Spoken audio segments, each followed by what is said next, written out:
Hello, everybody. I'm Michelle Margolis-Chesner. I'm the Vice President-Elect of the Association for Jewish Libraries, and I'm very excited for today's session. I'm going to introduce Miriam Udel. Miriam Udel is an Associate Professor of German Studies and Jewish Studies at Emory University, where her teaching focuses on Yiddish language, literature, and culture. She holds an AB in Near Eastern Studies and Civilizations and a PhD in comparative literature, both from Harvard University. She was ordained in 2019 as part of the first cohort of the executive ordination track at Yeshivat Maharat, a program designed to bring qualified mid-career women into the Orthodox rabbinate. Udel's academic research interests include 20th century Yiddish literature and culture, Jewish children's literature, and American Jewish literature. She's the author of Never Better, The Modern Jewish Picaresque, from the University of Michigan Press, the winner of the 2017 National Jewish Book Award in Modern Jewish Thought and Experience. She's the editor and translator of Honey on the Page, a treasury of Yiddish children's literature from NYU Press in 2020, which was the winner of our own, the Association of Jewish Libraries reference award of the Association of Jewish Libraries. If I may, I'm gonna quote from the committee what our committee said upon awarding the prize. Honey on the Page, title and charming cover illustration notwithstanding, is a scholarly work that will serve as an important reference for researchers in numerous fields, not least of which is the burgeoning study of children's literature. The notes on translations will be of great interest to scholars of Yiddish, and of course, children, both at home and in religious schools, will also enjoy the stories. And I think we just saw another anecdote of another satisfied customer child who's very excited about the stories. Miriam's 2021 puppet film, Labzak, Tales of a Clever Pup, was released by Theater Emory, and it was based on her translation. Awarded an NEH Public Scholar Grant this year, she is currently working on her critical study of Yiddish children's literature. I'm going to go ahead and put a link to buy the book in the chat. Don't worry, I'll do it again later. Once you've heard about it and you're certain that you really want to buy it. But if you want to get in early, we were just talking earlier about how there might be a paper shortage. And so if you want to get the book, you got to get it fast. And with that, I will turn over the floor to Miriam Udel. Thank you so much. All right. Thank you so much, Michelle. And thanks to the AJL, which is quickly coming to feel like one of my sort of intellectual homes. It is really wonderful to recognize some faces in the audience, including Tarina Rosen of Emory University Library, and also Marcia Cohen, the phenomenal artist who did set design for the Lobzik puppet film, and a few other familiar names, and some hopefully future friends, as we say. So I know that I gave a talk about Honey on the Page fairly recently when I was presented with the AJL award in June, and I thought that there might be some audience overlap. And so I did not want to reprise my remarks from that occasion. And I heard that there was some curiosity, some desire to hear more specifically about my translation process and translation choices. So I am going to give a little bit of an overview of what Yiddish children's literature looks like as a field of study and as a project, and I'll explain what I mean by project. But then I want to go into some material that I haven't presented before about the translation specifically. All right, so I'm going to share this screen, and I'm just going to scooch us over here to what I think will be out of the way.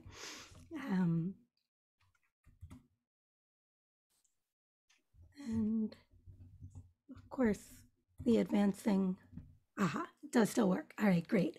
So Yiddish children's literature really gets started, we say, at the turn of the century, At first, it was a matter of taking the work of classic authors like Sholem Aleichem and Yud Lamed Peretz and refurbishing them, renovating them so that they could be presented to children. And usually that meant bowdlerizing them in order to take out the boring parts. And by boring parts, I mean extended discussions of, say, class or income inequality, and adding a glossary or footnotes that would gloss words that children might find difficult or unfamiliar. And that was kind of the state of things 1900, 1901, 1902. Sholem Aleichem in particular had written a lot of stories that were not really addressing children, but that were about children, or that were first person stories being narrated by adults looking back on some of the capers and adventures and really more misadventures of childhood, like what happens when your curiosity gets the best of you and you bite off the stem of the etrog or the esrog, the citron for the Sukkot holiday, rendering it no longer kosher. You know, what happens in that instance? So we have a lot of stories about those kinds of boyish or childish hijinks, but it wasn't really literature that was written specifically for children. That only gets started in the second decade of the 20th century, and it starts in Europe with work being published in Warsaw and Vilnius, and then it very quickly spreads to New York and to other Jewish cultural capitals and important cities throughout the world. So the period of greatest activity in publishing activity, writing and publishing activity in Yiddish for children is the 1920s and 30s. There continues to be Yiddish children's literature after the Holocaust, but it goes from a flood to a trickle. And we might talk a little bit about what that post-war reality looked like if we have time. So what I really want to impress upon you is the range and the diversity of this literature as again, as a project. And what I mean by that is that it was created in a very intentional way, often with a keen sense of the political stakes of what was being communicated to children. So there is a wide range of places of publication.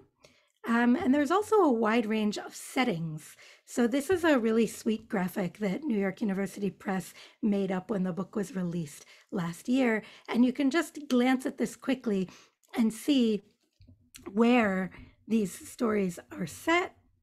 I'm going to just try to get the whole thing here, that most of these are real places. Some of them are inaccessible because they are places in history, or they are imagined locales. So a great deal of geographical variety, but also ideological variety. So in the United States, there are really four kind of broad stripes that are involved with publishing for children in Yiddish.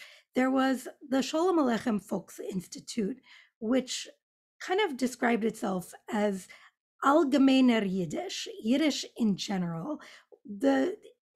Sometimes today when you ask people about their Jewish affiliation, they say, well, I'm just Jewish. So these are the people who might have described themselves as being just Yiddish. Then there were the Zionists of the Farband, who were communicating in Yiddish. They were educating their children in Yiddish, but they were also beginning Hebrew education at the elementary level. And they sort of viewed their residence in the diaspora as a temporary fact of life, you know, sort of like, what can you do? But their ideal and their idea about the optimal Jewish future was that it would be located in Eretz Yisrael, in the land of Israel.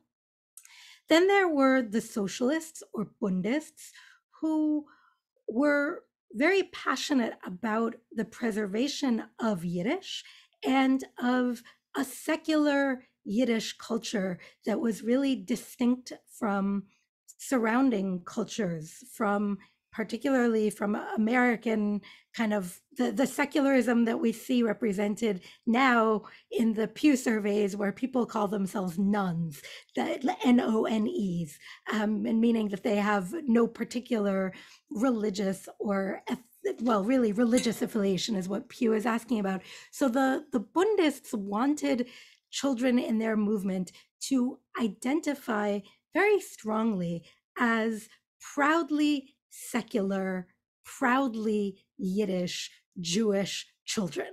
And that was the sort of identity that they tried to put together and express through literature. And then finally, all the way out on the left was the International Workers' Order, which was communist in orientation, and they were interested in promulgating proletarian children's literature and teaching children to stand in solidarity with the workers of the world. And for them, Yiddish was kind of incidental. They would speak Yiddish if that's what their audience was speaking. They would, speak Italian or Greek or Polish or whatever the language of a given section of workers might happen to be. That's what they would speak for now. And then eventually, all of these national and linguistic barriers would fall away because the workers of the world would unite as one. What language they would be speaking, that was left as a kind of a question mark. But that gives you just a sort of quick sense of the ideological range. Now, this is a literature that grew up very much in tandem with a set of institutions, and particularly the institution of the Jewish school. So in Europe, that was a full day school. And in the United States, Canada, and Mexico, and then Latin America, it tended to be a Yiddish after school, so that students would go to public school in the morning till 1 o'clock, go home for lunch, and then in the afternoon go off for 2 or 3 hours of Yiddish instruction that was affiliated with one of these ideological stripes that I described to you.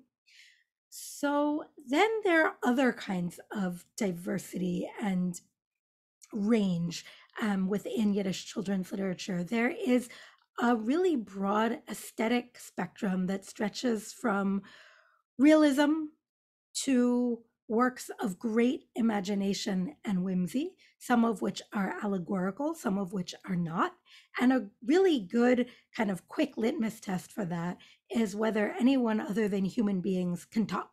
So, to give an example that is close to my heart, this is Labzik, Tales of a Clever Pup by Chaver Paver.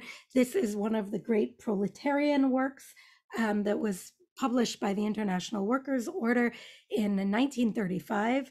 And Labzik is a fiercely intelligent mutt who is adopted by a very loving proletarian Jewish family. And Labzik is so smart. He is the hero of almost every story, but he cannot talk.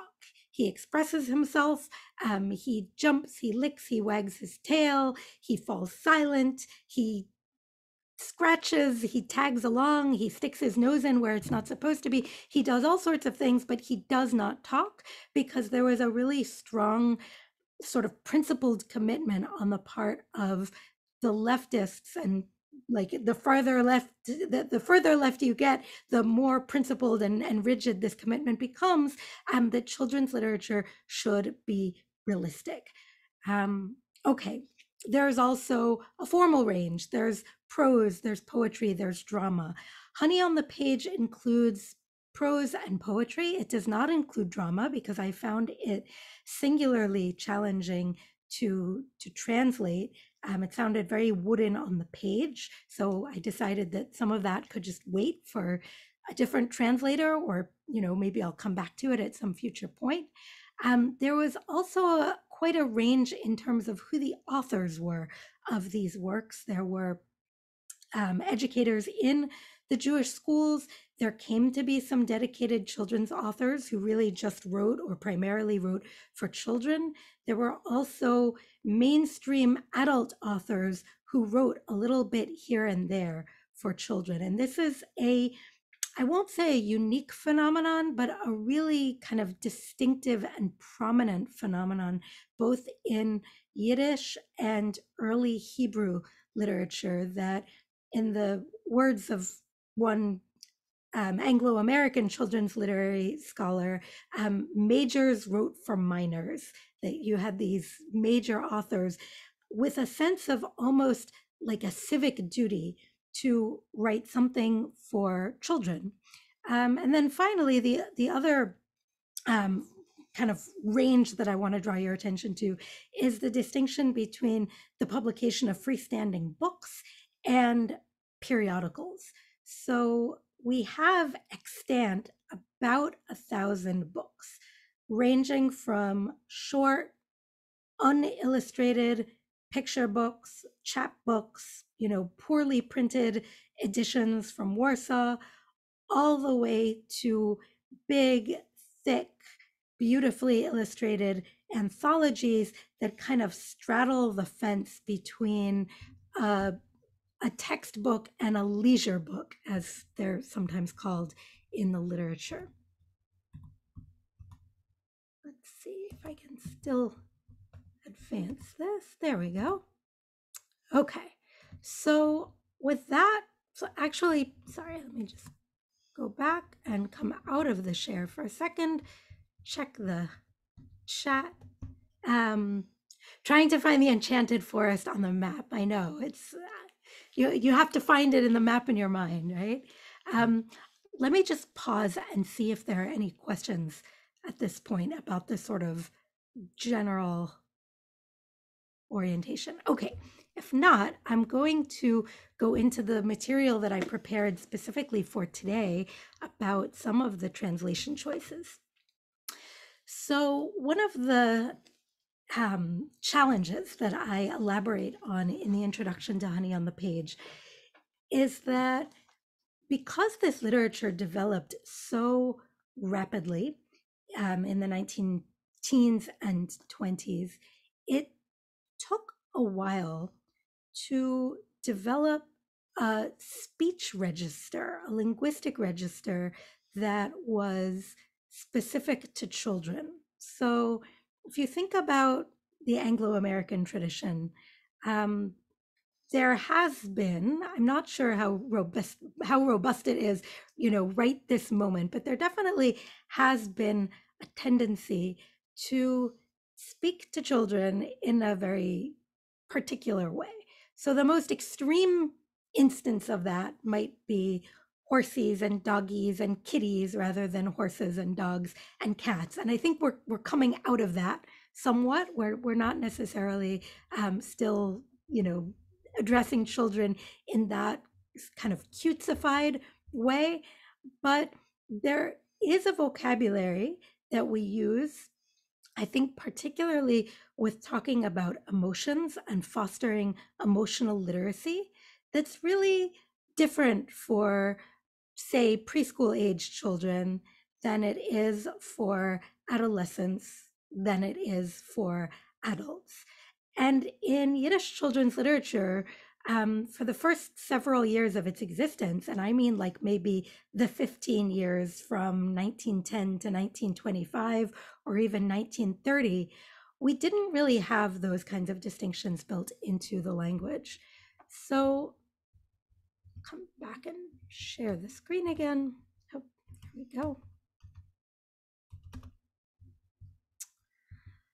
So I find that when I was translating these works, I was translating across decades in the sense that I wanted to make these works from the 1920s and 30s speak to contemporary, mostly Jewish, but not exclusively Jewish children living and reading in the 2020s.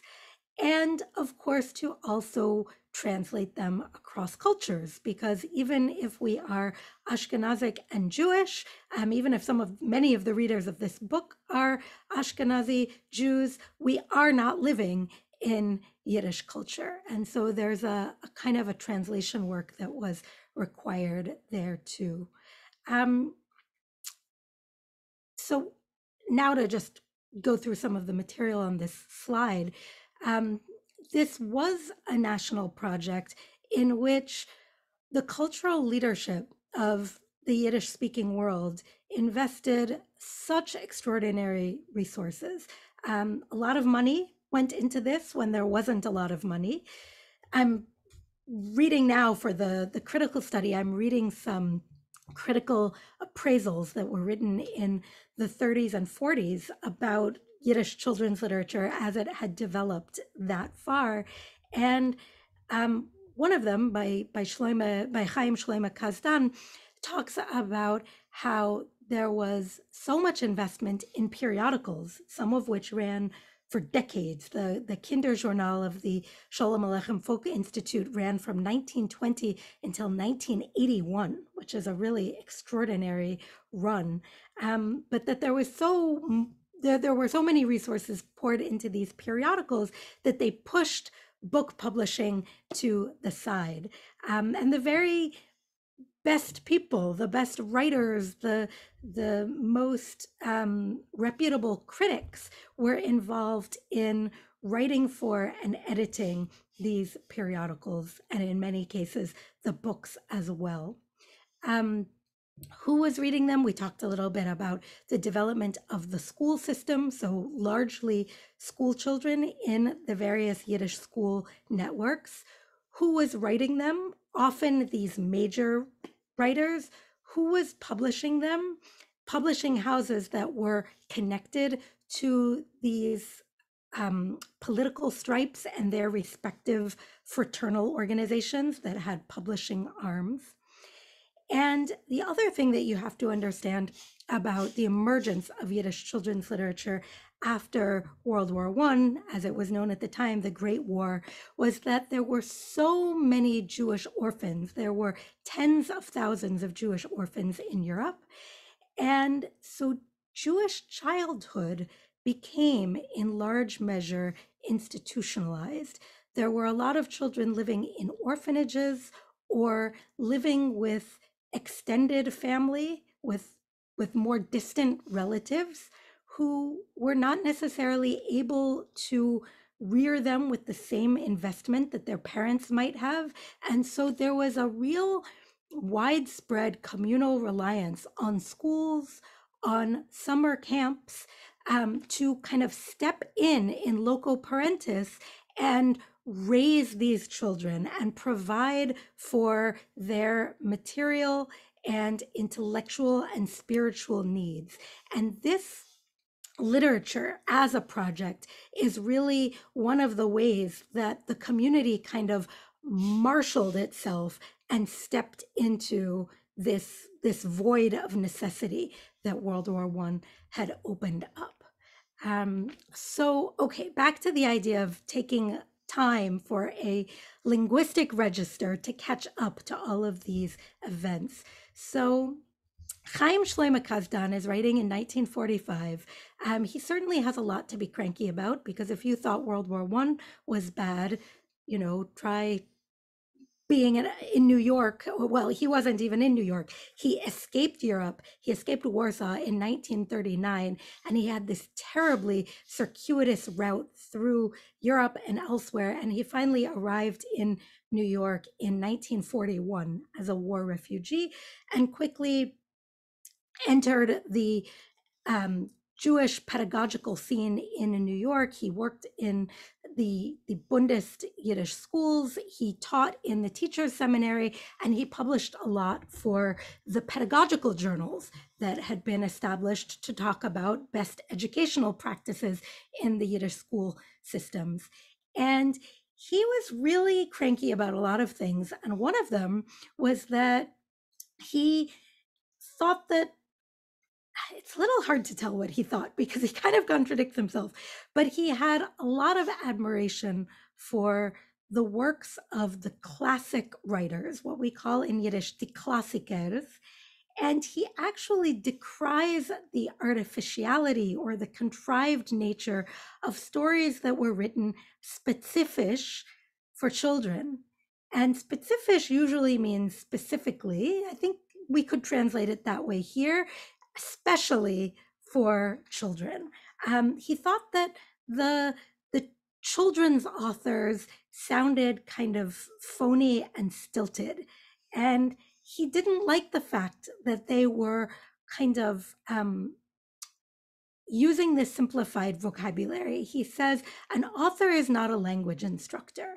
And he also decries the fact that the Yiddish that was spoken by children growing up in New York and elsewhere in the United States was an impoverished Yiddish compared to Europe. And, from the perspective of 2021, I kind of feel like really that's your kvetch, that's what you're complaining about. How fantastic is it that these children were being raised to speak Yiddish at all, given the linguistic attrition and assimilation that happened in the decades following.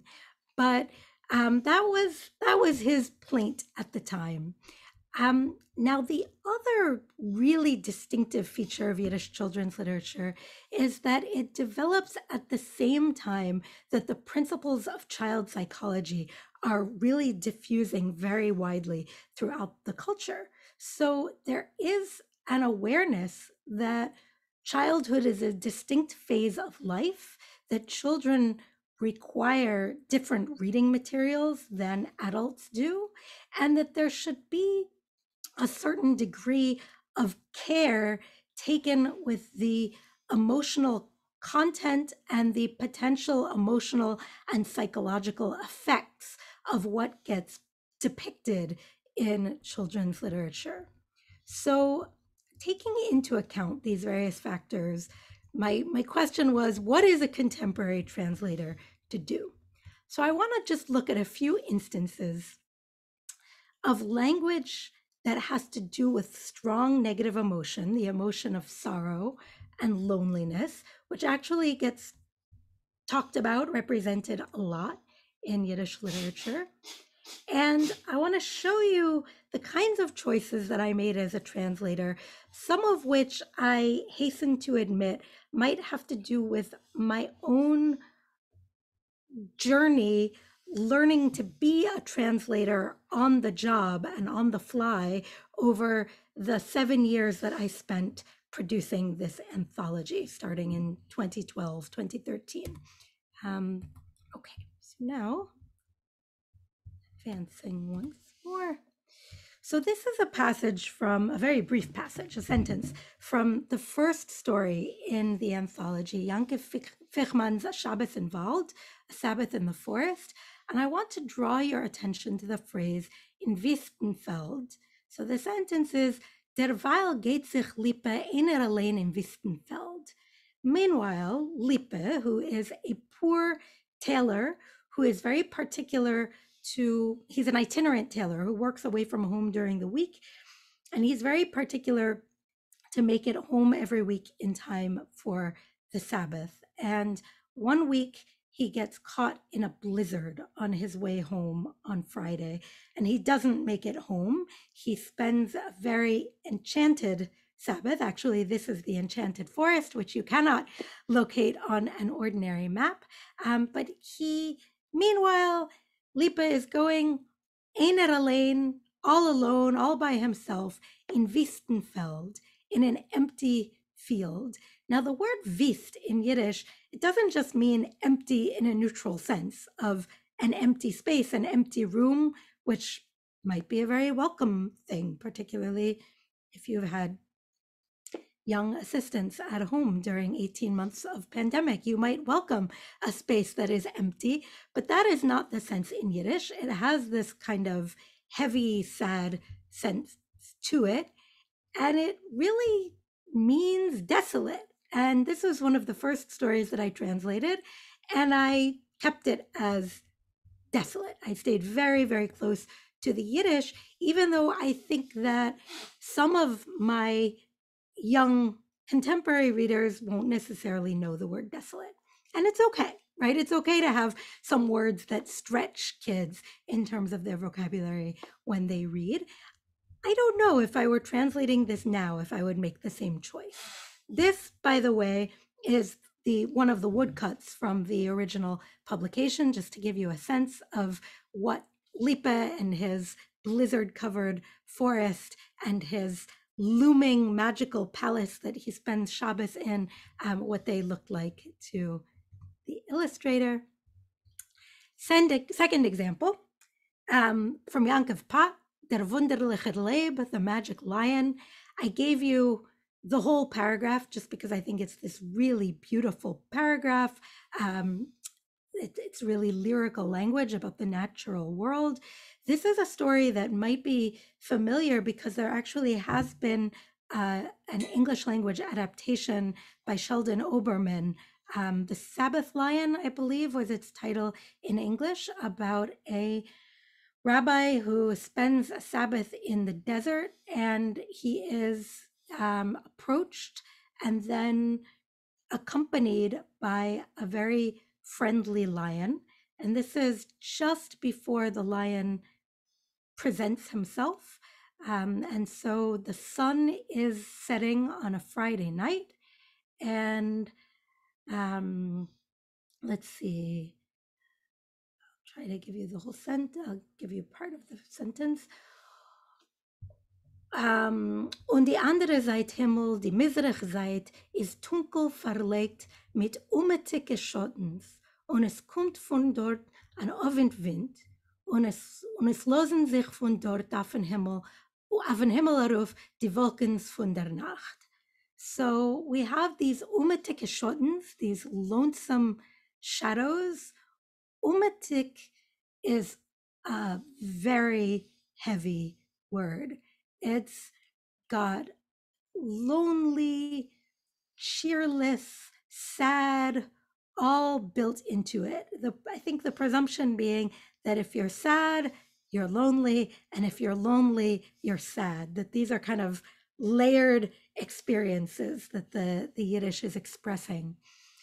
I felt like the darkness was heavy. We didn't need to actually come out and work in the word sad. I felt like we were getting the sense of melancholy from the surrounding language, from the imagery of the shadows. So I went with lonesome shadows, which lonesome as opposed to lonely had a slightly more elevated lyrical feel to it, in keeping with the tone of the passage. So that's the decision I made on that one. I want to give you just one more of these. And here, by the way, there are both original and newly commissioned illustrations in Honey on the Page. And the newly commissioned illustrations, as well as the gorgeous cover, are by the illustrator and now forthcoming children's author, Paula Cohen. And this is her really kind of whimsical, delightful piece that she did for The Magic Lion, which I love. And then one more by Sholem Ash. So keep your eye on the phrase Treuerige Dunkelkeit, a sad darkness, in this story, a Dorf Tzaddik. This is actually the Rosh Hashanah story in the collection, about a boy who lives in a Jewish boy who lives in a rural village. If we were describing him today, we would say that he is neurodivergent and that he has some learning differences. At the time, his teacher that his parents would schlep him to in the hopes that he could have something resembling a conventional bar mitzvah called him a mule brain or a jackass. So that's kind of sad. His bar mitzvah time is Rosh Hashanah. The family brings him into town to go to shul, and chaos breaks out. But before it does, we learn about how really kind of theologically attuned and centered and grounded this boy is in the natural world. He really loves being outdoors. He loves observing and being part of his natural environment. So I'll just read a little bit of this. Und von dort weit kommt der Wolken und zieht sich über den Himmel mit der treuerigen Dunkelheit. Demult spürt etwas, will etwas, beckent etwas.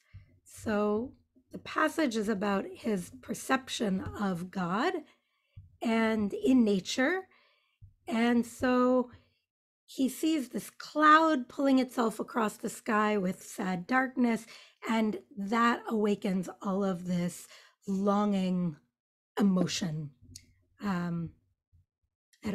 Bengt noch etwas, this benkenish or longing.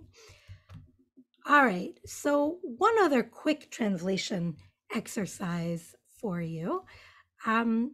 This is something that this is part of a longer document that I started, keeping track of, called Translation Transformations, about how a sentence transformed over the, 6 drafts at least. 6, and that's since I started recording the transformations. So it's a really simple sentence. There's nothing like amazing about it in terms of the plot or even the language, other than the distance that I had to go as a non-native speaker of Yiddish to turn this Yiddish sentence into actual English. So, kommen Sie herein in Palaz, beweisen sich Tekef von, kommen Sie herein in Palaz, beweisen Sie Tekef von die heuche offene Tieren, junge, schlanke Diener mit weißer Handtächlich auf die Achseln. So this is a delightful story called Gur Aryeh, about a historical figure, but this is a magical tale about a real person that was written by Rochel Shabbat. If any of you ever came across College Yiddish, the textbook that was published in 1948, 49, this was the mother of the author. This was the wife, Rachel Shabbat was the wife of Max Weinreich, and the founder of YIVO, by the way, and the mother of Uriel Weinreich, the author of that textbook. And she was an author, not of very many works, at least not that we have extant, but we were able to find this one. So the Yiddish sentence begins with what we call a consecutive so. It indicates causation, or that something follows very closely or causally from the thing that came before. So I marked that at first with the word so. So they entered the palace. That's the people who were with the Gur Aryeh, with this magical rabbinical figure. They entered the palace, and there appeared immediately through the tall open doors young, slim waiters with white hand towels on their shoulders. Well, that is accurate translated, but it's not really English yet. And I'm not going to read all of the iterations. Just try to move this. Quack. I'm trying to just move our lichtige Pennemer out of the way, our shining countenances. There we go. So you see what it is in the beginning. Final version. As soon as they entered, I didn't have to say the palace because the word palace actually appeared in the previous sentence. Yiddish brooks a lot of repetition that good English style does not. So as soon as they entered, slim young waiters with white hand towels on their shoulders appeared through the tall open doors.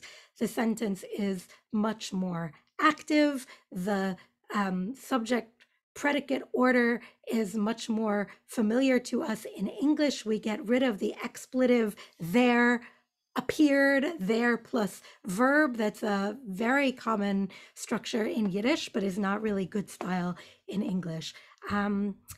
So that is the translation exercise. And then finally, as a kind of fun bonus at the end, a tour of this gorgeous cover that I can extol to the high heavens because I did not make it.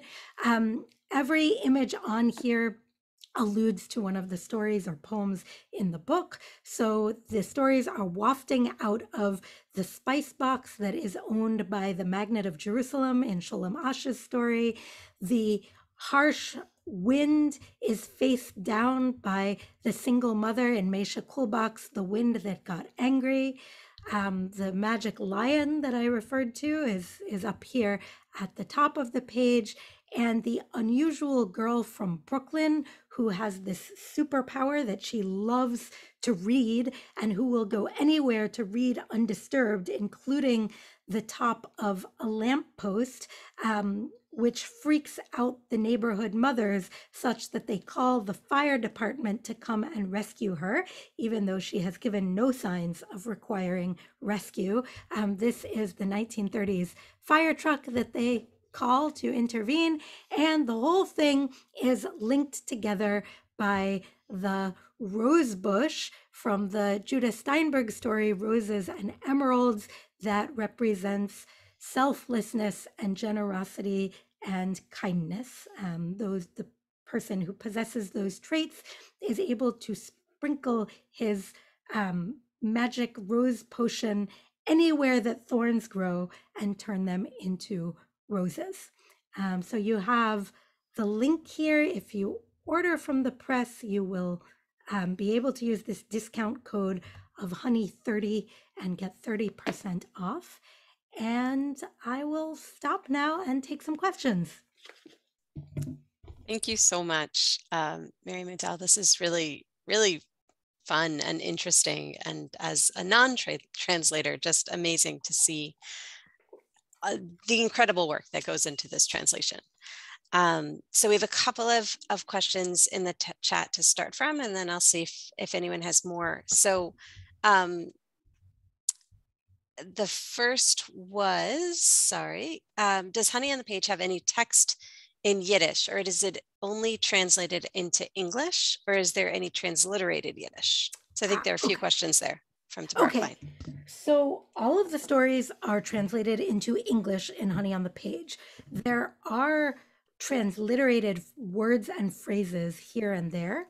Usually they're glossed right in the text itself.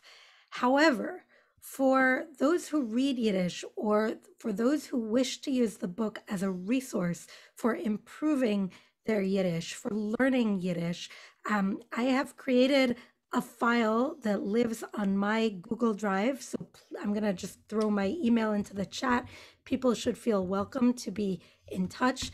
I have a file that includes all of the Yiddish originals and a document that cross-references the page numbers from Honey on the Page to the Yiddish originals when they're part of like a longer anthology, so that you don't have to spend a lot of time looking for the story or the poem. So I'll just I remember when you shared that at the conference, and there was much excitement to be had from the Judaica librarians who all wanted to see it. There was a question about the forest, the forest that wasn't on the map, the enchanted forest. Do you want to talk about that a little bit? Sure. So that is the setting for this Sabbath tale about Lipa the Tailor. It's called A Sabbath in the Forest. And this was written by a Bundist. So he is a leftist, but he believes that Yanke Fichman is not opposed to some enchantment and kind of strongly imaginative elements in children's literature. And so he creates this story, which is interesting. I actually have an academic article elsewhere. You can email me if you want the PDF to it. It's interesting because some of these Sabbath tales that were written by leftists, by, in his case, a Bundist, by Yankov Pot, who was a cultural Zionist who wrote the Sabbath lion tale, they were writing for children in the Yiddish schools from secular families that by and large did not observe the Sabbath in a traditional way.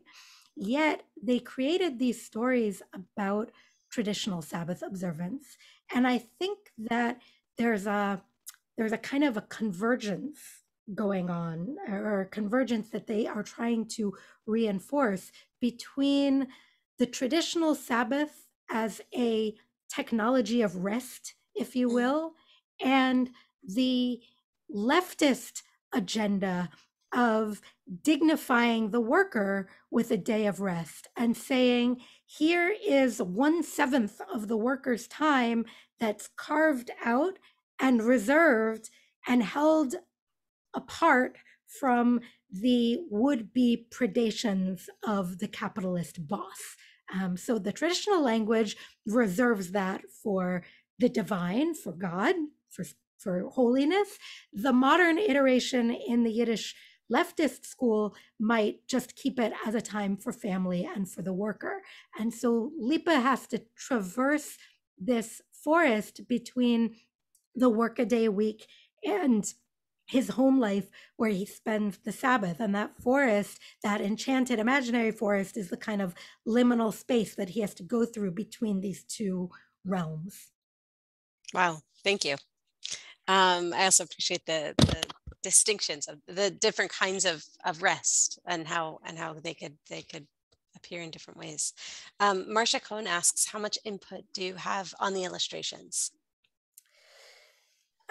So I had an unusual degree of input. I worked very closely with Paula Cohen. The way that this came about was that I was tapped by the Yiddish Book Center to teach a week-long seminar for contemporary Jewish children's authors and illustrators called Tent.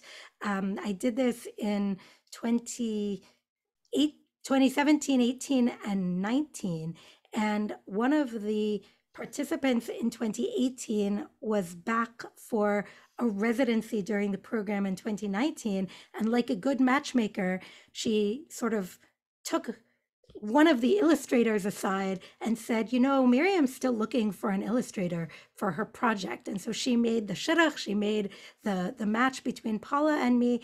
And because New York University Press is a scholarly press, they are not really used to working with illustrators or producing illustrated works. They weren't giving Paula a lot of art direction, but they were very receptive when I wanted to step in and consult. So we consulted about all kinds of details. Like there's a wonderful story called that I've translated as A Deal's a Deal by Shloime Simon, and it's actually Paula's, and I think maybe my favorite illustration in the whole book. I'm just trying to find it for you very quickly. It has this ornery married couple who are having a fight over who's going to go downstairs and shut the door that's been left open on a cold, windy night. And neither of them wants to get out of bed to shut the door. So in the middle of the night, thieves break in and clean out their whole house. And it's very, I mean, it sounds terrible, but it's very funny. She did this cross-section representation.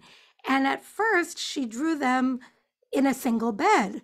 And I looked at that and I said, there's no way that Myrtle and Avrom were sharing a bed in the unnamed shtetl. So those kinds of details we were able to really work on together for historical accuracy. Anybody else?